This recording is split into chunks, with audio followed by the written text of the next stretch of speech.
for folks, including myself. Right. And we have something better than coffee, even better than raw coconut oil. Yes. It's Triple P of Elkhart County and Triple P with Trisha every Friday morning, most Friday mornings. Morning. Trisha, good morning. Morning. Hi. So glad to have you here.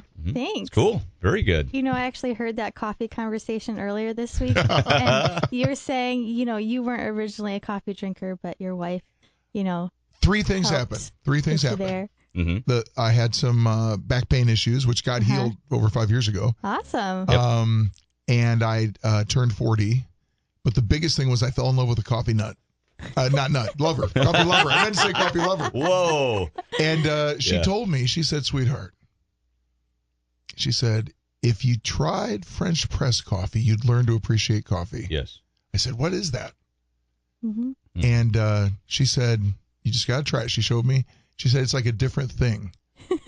And that was my gateway coffee experience. And now I'll take anything I can get my hands on. There you go. My standards have lowered, frankly. There you go. Yeah. Right. So anyway, now I'm now I'm a coffee guy. And there's all these studies coming out about the health benefits. I don't know how much I believe those, but, anything to make a sale sometimes. Oh, there you go. Yeah, That's true. I always remember Joyce Maxwell Downs, who's a Michigan health expert. She said, yeah, but too much caffeine stresses your adrenal glands. And I said, well, can I just get those removed? No, I'm kidding. Oh, for the love of coffee. I just had to laugh because I've never really enjoyed coffee myself until a friend introduced me to those frozen, over-sugared Starbucks drinks. And I'm like, okay, yeah, I like coffee now. It's like I'm having, it's not dessert, it's coffee. Yeah, that's it. Well, something that can also be very problematic, maybe even more so, I would say a lot more so at times, in excess, is screen time. Yeah. I know that's a phrase. Media time, screen time has become a big, often uttered phrase in households with kids especially. And I know you've got some insights on that, Trisha. Yeah, and we're hearing this concern from a lot of parents quite often. Like, what do I do with my child? They're on their cell phone, tablet, TV all the time. I try and get them off of it, and they get violent with me. What do I do? How do I encourage this? And then we hear it also on the flip side of, you know what? My kids are just driving me nuts, so to get them to be quiet, I just give them my tablet or the cell phone, and no more tantrums, no more issues. It's tempting, especially at moments where you really, really, really need a little bit of time. It's really tempting. Yeah, so finding the balance with technology is what we want to talk about today. And as parents, it can be a real struggle to teach responsible screen time patterns and behaviors to our kids and have those healthy boundaries, because we're really at the start of this.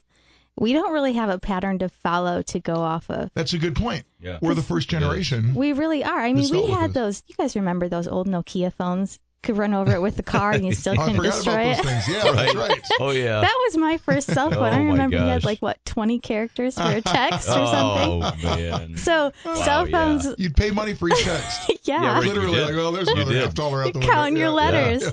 Yeah. So cell phones, from the Nokia phones to what our kids have nowadays, like kindergartners have iPhones. What? They have instant access to the internet and the whole world. So the boundaries and the limitations on cell phones have really changed in just a few short years. Wow. So we really are at the starting end of teaching healthy boundaries. And it's a struggle, but it's possible, and you just got to be conscious about it. Right. Because it got me thinking last night when I was thinking about all this. I'm like, oh my word, I grew up in a house with one TV. We didn't even get TV channels. Was it color or black and white? It depended on the movie we had, actually. I had black and white TV until 6th grade. Oh, wow. And did you have the little dot that stayed in the middle of the screen? No. So mom and dad knew if you had turned it on without permission? No. Oh, yeah, I had the dot. We had a black and white TV, and there was a dot in the middle. And this would have been into the early mid-'80s. There was a dot in the middle, and it took a long time to go away. Oh. And it was actually a really good accountability thing.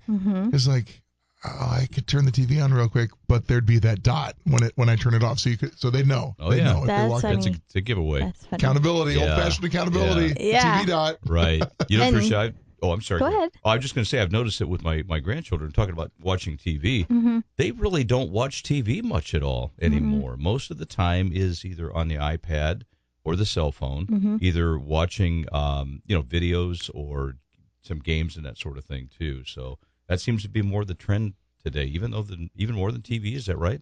I can only account for the few kids that I know that do that, and I would say yes. Wow. Because there's more instant gratification. They have their video games right there. So there's lots of overstimulation that happens with the devices. So we just have to be really careful, because we have to remember there are kids to develop a healthy social life and educational life.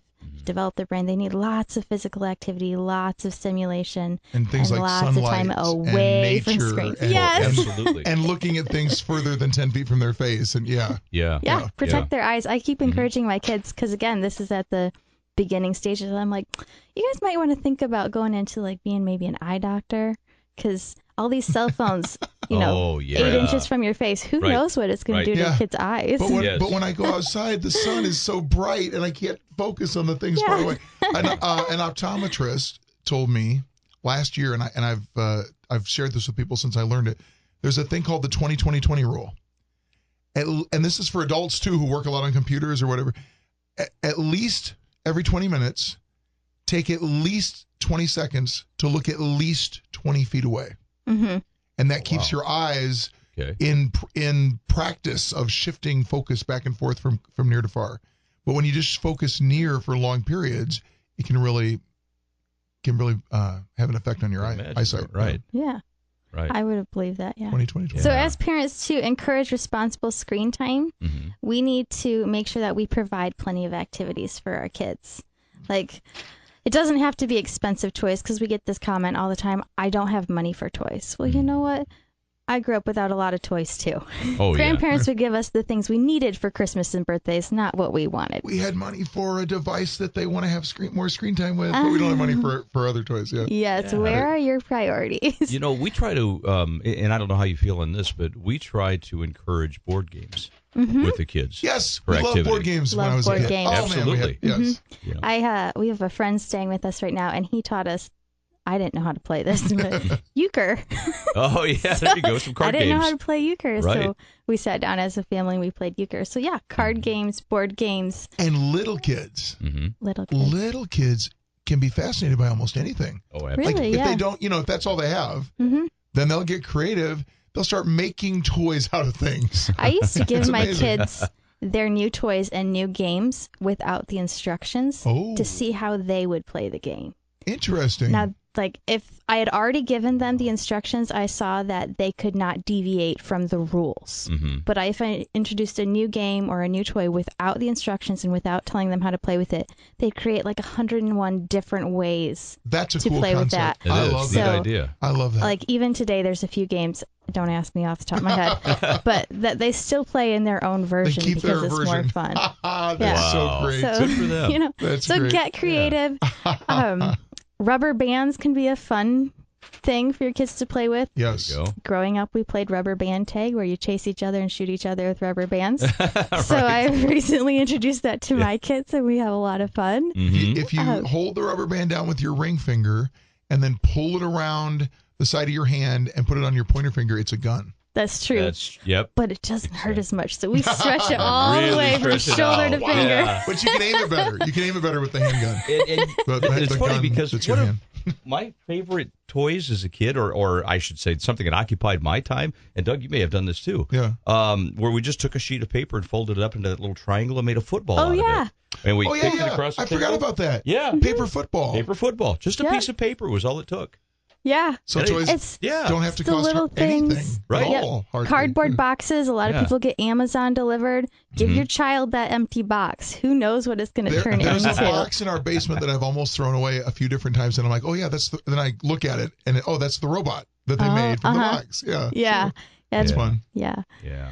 So, and if you're questioning, like, okay, well, my kids really don't have that much screen time, or you're seeing that they do, it's reflects back on us because we need to make the changes that start with us as parents. You need to self-examine. Well, how much time am I actually spending on my cell phone? Good point. And how much are you really keeping track of anyone's screen time? Because it really adds. It's kind of like calories. If you snack here and there, it can really add up. 30 seconds here, 30 seconds there, 5 minutes here. Yeah. And I mean, how many screens do you have in your home today compared to what you grew up with? Again, I grew up with one TV. Right. I don't think I got that Nokia phone until I started driving.